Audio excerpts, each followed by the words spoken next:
Hi,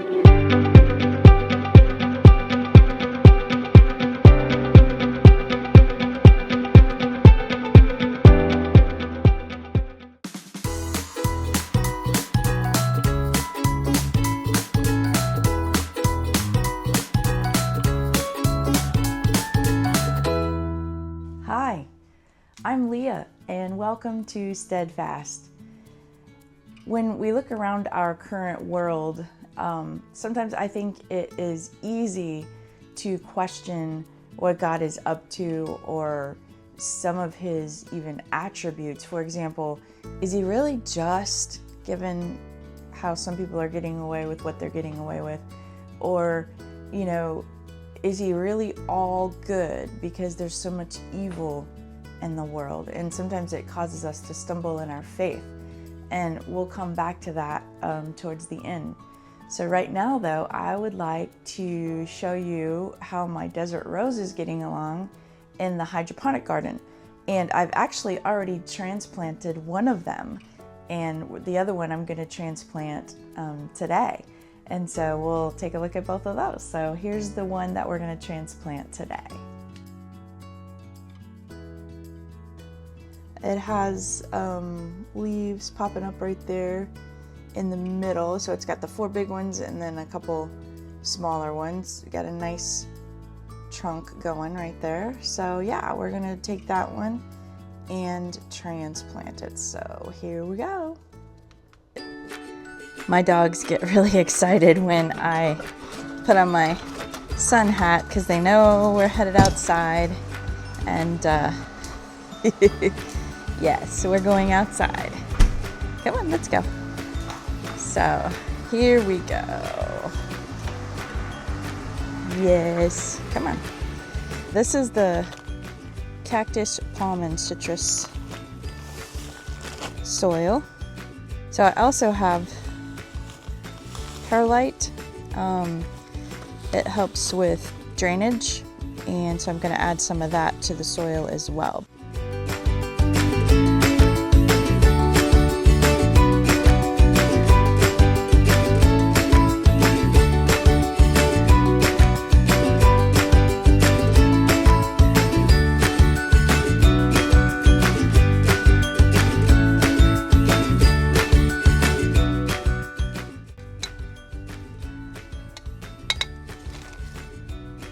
So here is the pot ready, and this is a terracotta pot, which also has a drainage hole in the bottom, nice and big, so that, again, excess water can be released easier, because terracotta pots have that breathing, like you can see the water just soaking through from the dampness of this soil already. So, all right, but now it's time to go get our baby desert rose.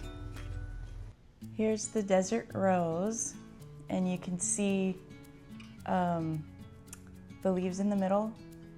So the plastic container is what sits in the hydroponic, and then this is the cork that it's like a cork spongy material. I don't really know what it's made of, but this is it absorbs a lot of water. So this, like if I squeezed it, water would come out.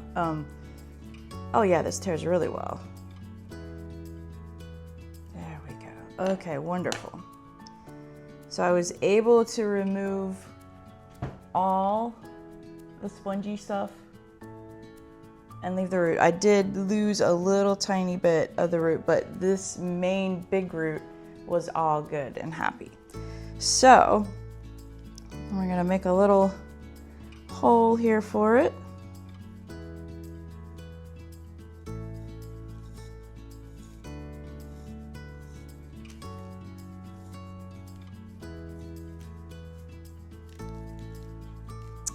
And there is the newly transplanted desert rose. Just want to take a quick look at the desert rose that I had transplanted probably 2 weeks ago. This one right here is the plant that produced the seed that I was able to do hydroponically, and this is the one that I transplanted most recently. a couple weeks ago, and it is really flourishing. It's got a bunch of leaves and they're big compared to the one I just did. We've had a lot of rain, so the pot is like, I don't know if you can see how dark this terracotta is. It's like soaking wet, and but hopefully the little plant is enjoying that. So I'm so glad that it's flourishing and doing well. Psalm 92, 13 through 15 says, "But the godly will flourish like palm trees and grow strong like the cedars of Lebanon, for they are transplanted to the Lord's house. They flourish in the courts of our God. Even in old age, they will still produce fruit. They will remain vital and green. They will declare the Lord is just. He is my rock. There is no evil in him." So this was planted from the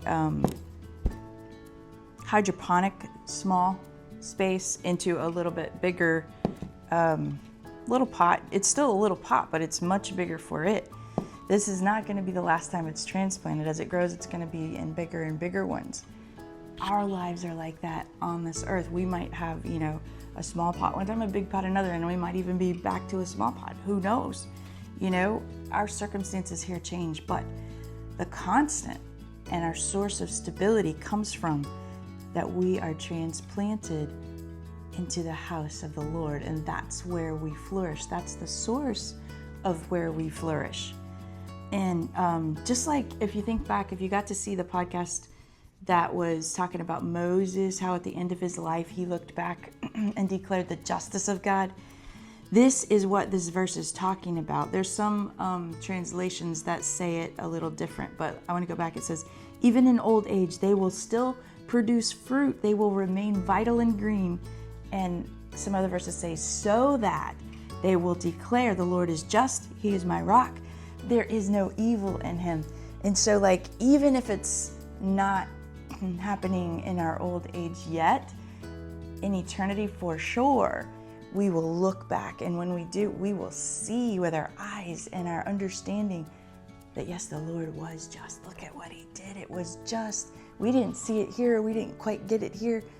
But when we look back, we're going to say he is just. And we're going to say there is no evil in him. And we will declare that very personal thing of he is my rock. He's my stability. And so take courage in that, because and strive for that. Strive to look for the justice of the Lord and trust the justice of the Lord so you can declare it even before eternity. Think of the posterity that you can leave if you say to the next generation, the Lord is just, because you've seen it. He is my rock, because you've lived it. There is no evil in him, because you know it. So I hope you find that encouraging, and remember that he is our source of stability. And because we are transplanted in him, we can remain steadfast no matter our circumstances.